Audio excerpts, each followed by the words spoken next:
নদীর গভীরে ছিল এক ছোট্ট চিংড়ি মাছ, নাম তার চিমি। চিমি ছিল ভীষণ কৌতূহলী আর স্বপ্নবিলাসী। অন্য চিংড়িরা যেখানে দিনের পর দিন কাদার নিচে লুকিয়ে থাকত, সেখানে চিমি সবসময় চাইত নতুন কিছু দেখতে, জানতে। একদিন চিমি শুনল নদীর অপর পারে এক কি নীল জলরাশির রাজ্য আছে, যেখানে পানির রং নীল, মাছেরা রঙিন, আর আলো ঝলমল করে চারপাশ। এর মন ছুটে গেল সেই অজানা জগতে।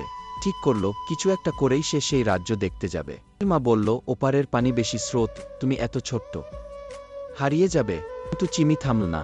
সকালে সূর্য ওঠার আগেই সে নিজের ছোট্ট লেজ দুলিয়ে রওনা দিল। গেল নানা জায়গায়, কখনো ডাঙা মাছের সাথে লুকোচুরি খেল, তবে পথটা মোটেও সহজ ছিল না। পথে সে এক ধূর্ত কাকডার কবলে পড়েছিল। কিন্তু চিমি নিজের বুদ্ধি খাটিয়ে কাকডাকে ফাঁকি দিয়ে পালাল। বুদ্ধি আর সাহসী ছিল তার আসল শক্তি। শেষে একদিন চিমি পৌঁছাল সেই নীল জলরাশির রাজ্যতে। এখানে সে প্রথমবারের মতো দেখল রঙিন সামুদ্রিক মাছ, ঝিনুকের ভেতরে মুক্ত, আর পানির নিচে সূর্যরশ্মির নাচ। চোখ বড় বড় হয়ে গেল আনন্দে।